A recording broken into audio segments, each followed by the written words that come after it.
క్రింది వాటిలో ఏది 212/400కి సమానం అని అడిగారు. ఈ ప్రశ్నకు మనం సమాధానాన్ని ఆప్షన్స్ నుంచి పొందొచ్చు. రెండో పద్ధతి చూద్దాం. 212/400 4 టేబుల్తో క్యాన్సిల్ చేద్దాం. 4 5 20, 4 3 12, 400. సో 212/400ని 53/100 అని రాసు. 53ని 50 + 3 అని స్ప్లిట్ చేద్దాం, విభజిద్దాం. 50 + 3/100 అంటే 50/100 + 3/100.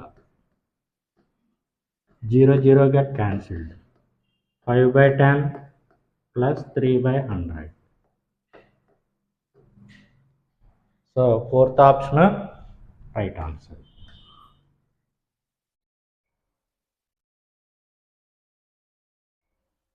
X + 2/4 - x - 3/5 = 2x - 5/5 అయితే x విలువ ఎంత అని అడిగారు. X + 2/4 - x - 3/5 = 2x - 5/5. 4కి 5కి ఎల్సిఎం తీసుకుందాం. 20లో 4 5 టైమ్స్ క్యాన్సిల్ అవుతుంది. సో 5 × x + 2 20లో 5 4 టైమ్స్ క్యాన్సిల్ అవుతుంది. So 4 × x - 3 = 2x - 5/5.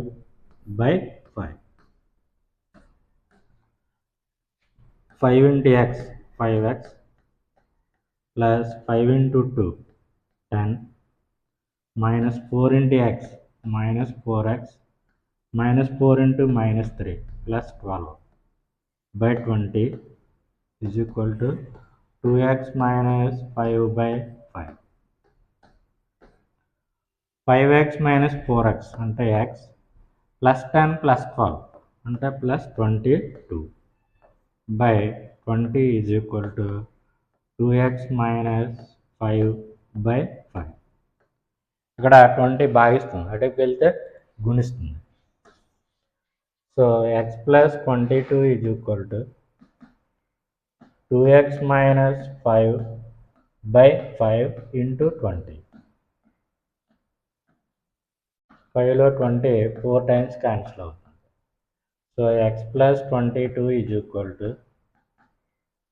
4 × 2x 8x - 4 × 5 20. xని ఇటువైపుకి 20ని అటువైపు తీసుకెళ్దాం. 22 + 20 = 8x - x. 42 = 7x. So x = 42/7. 7 6 42. x = 6. So first option is the right answer. ఈ ప్రశ్నకి మన సమాధానాన్ని జనరల్ మెథడ్లో కాకుండా ఆప్షన్స్ని వెరిఫై చేయడం ద్వారా కూడా పొందవచ్చు.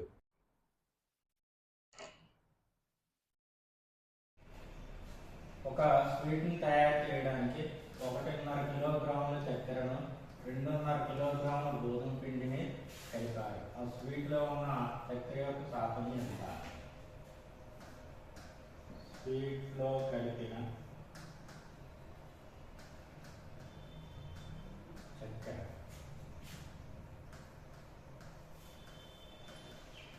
1.5 కిలోగ్రాము.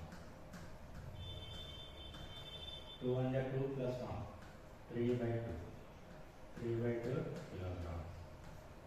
అలాగే స్వీట్లో కలిపిన గోధుమ పిండి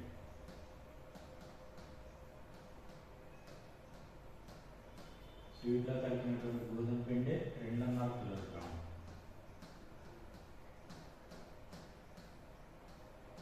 2 × 4 + 1 5/2 కిలోగ్రాము. ఆ స్వీట్ తయారీకి వాడినటువంటి చక్కెర ప్లస్ గోధుమ పిండి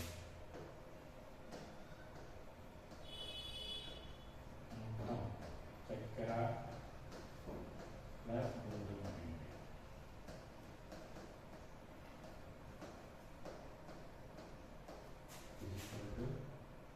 3/2 plus 5/2. 2కి 2కి LCM 2 అవుతుంది. 2లో 2 1 టైం క్యాన్సిల్ అవుతుంది. 3 3 5 2 2లో 2 1 టైం క్యాన్సిల్ అవుతుంది. 5 5 3 plus 5 8/2 8/2 అంటే 4 కిలో. స్వీట్ తయారీలో అన్నటువంటి మొత్తం చక్కెర మరియు గోధుమ పిండి 4 కిలోగ్రాములు. అయితే మనకి ప్రశ్న ఏం అడిగారంటే స్వీట్లో ఉన్న చక్కెర శాతం, స్వీట్లో ఉన్న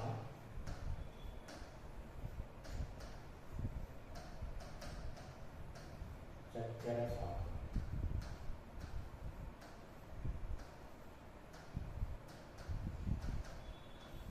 చక్కెర ఎన్ని భాగాలు 3/2 కిలోగ్రామ్, మొత్తం 4 into 100. So 3/8 into 100. 4 2 4 25 75 75/2 75/2 అంటే 37.5. సో స్వీట్లో ఉన్నటువంటి చక్కెర శాతము 37.5%. Second option is the right answer.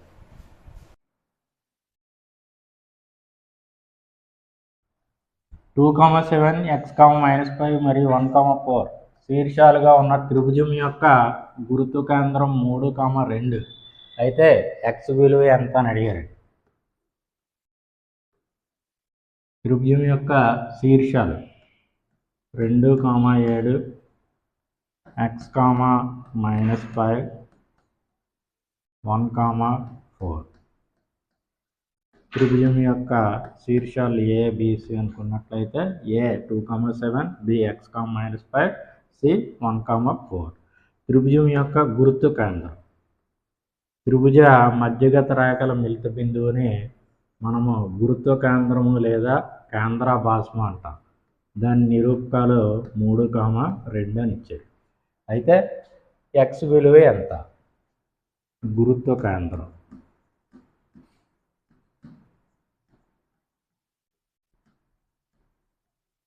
గురుత్వ కేంద్రము కేంద్రాభాసము centroid G = x1 plus x2 plus x3/3, y1 plus y2 plus y3/3. త్రిభుజం యొక్క శీర్షాలు నిరూపకాలు x1 y1 x2 y2 x3 y3 అయినట్లయితే గురుత్వ కేంద్రం G ఫార్ములా ఏంటంటే x1 plus x2 plus x3/3, y1 plus y2 plus y3/3. x నిరూపకాలు మొత్తము 3, y నిరూపకాలు మొత్తము 3. లెక్కలో గురుత్వ కేంద్రం విలువ 3, 2 అని ఇవ్వడం జరిగింది. 3, 2 = x నిరూపకాలు మొత్తం 2 + x + 1, 2 + x + 1/3.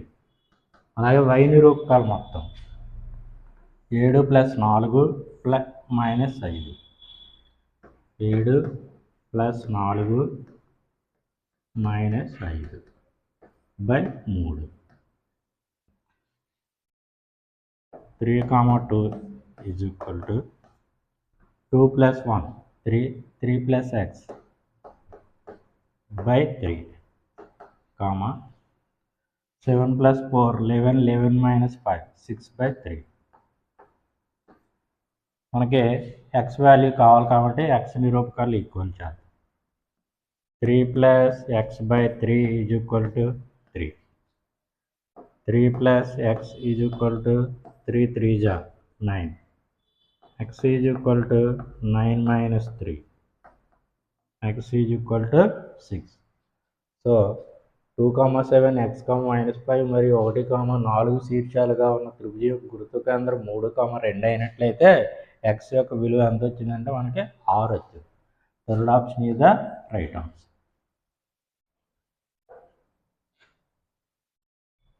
పంచభుజి యొక్క 4 కోణాలు వరుసగా 148 డిగ్రీలు, 77 డిగ్రీలు, 136 డిగ్రీలు మరియు 93 డిగ్రీలు అయితే దాని 5వ కోణం విలువ ఎంత అని అడిగారండి.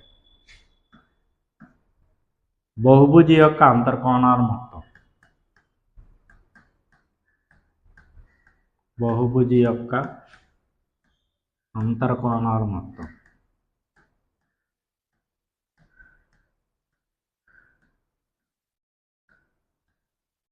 is equal to 2n minus 4 into 90 degrees.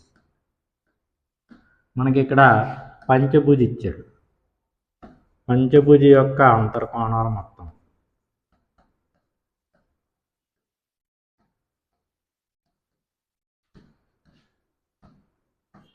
పంచభుజి అంతర్కోణాల మొత్తం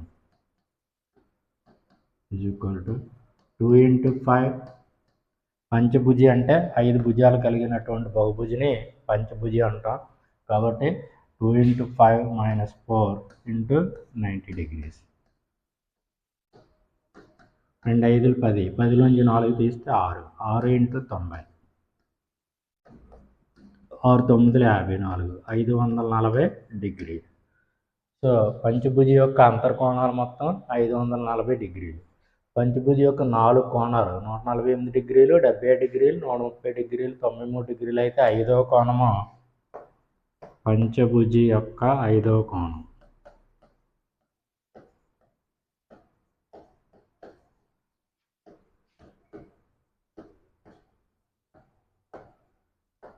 (540 మైనస్ 4) ఇచ్చినటువంటి 4 కోణాల మొత్తం.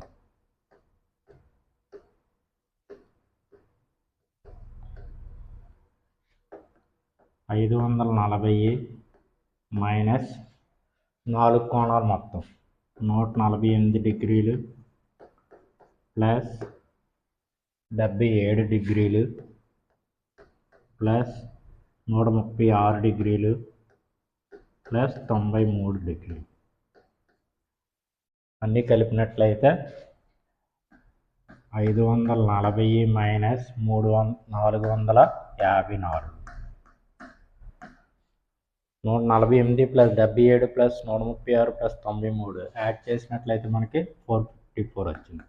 540లోంచి 454 తీసేస్తే 86 డిగ్రీలు. సో 5వ కోణం యొక్క పంచభుజి యొక్క 5వ కోణం కొలత 86 డిగ్రీలు. Third option is the right answer.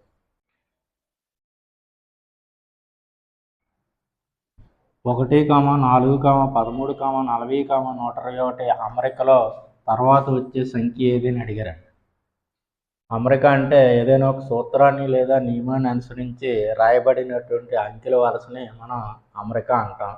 ఇక్కడ మనకి ఇచ్చినటువంటి అంకెలు 1, 4, 13, 40, 121 తర్వాత వచ్చేది ఎంత? మొదటి సంఖ్య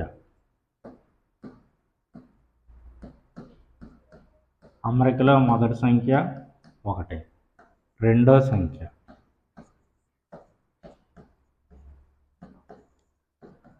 4. 4ను మనం 1 into 3 plus 1 అని రాద్దాం. మూడో సంఖ్య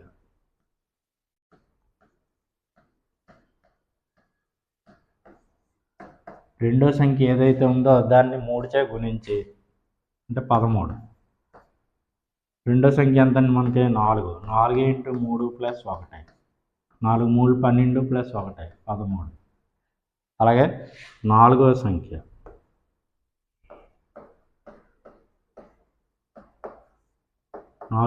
మనకి 40 ఇచ్చాడు. దాని ముందు సంఖ్య ఎంత? 13. 13ని 3చే గుణించి 1 కలపాలి. 13 3 39 ప్లస్ 1 40. అంటే తర్వాత సంఖ్య రావాలంటే ముందు ఉన్నటువంటి సంఖ్యని 3చే గుణించి 1 కలిపితే తర్వాత సంఖ్య వస్తుంది. ఇప్పుడు మనకి 121 తర్వాత సంఖ్య కావాలి. కాబట్టి 121ని 3చే గుణించి 1 కలిపితే దాని తర్వాత వచ్చే సంఖ్య వస్తుంది. 3 1 3 3 2 6 3 1 3 363 ప్లస్ 1 364. సో ఇచ్చినటువంటి అమరికలో తర్వాత వచ్చే సంఖ్య ఎంత అంటే 364. First option is the right answer. మరో పద్ధతి చూద్దాం. మొదటి సంఖ్య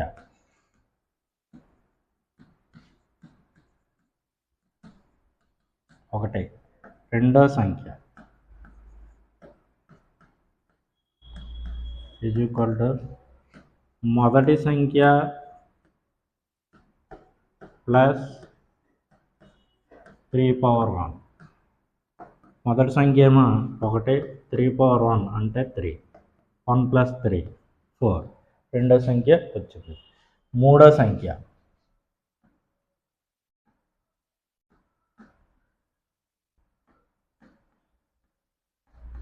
ఈజ్ ఈక్వల్ టు రెండవ సంఖ్య ప్లస్ 3². రెండవ సంఖ్య 4 + 3² అంటే 9. 4, 9 కలిపితే 13. ఇప్పుడు మనకి ఆల్రెడీ 1, 2, 3, 4, 5 సంఖ్యలు ఇచ్చాడు. ఆరో సంఖ్య కావాలి. ఆరో సంఖ్య ఈజ్ ఈక్వల్ టు ఐదవ సంఖ్య ప్లస్ 3/5. ఐదవ సంఖ్య 121. 3/5 అంటే 243. కలిపినట్లయితే 364. సో తర్వాత వచ్చే సంఖ్య 364.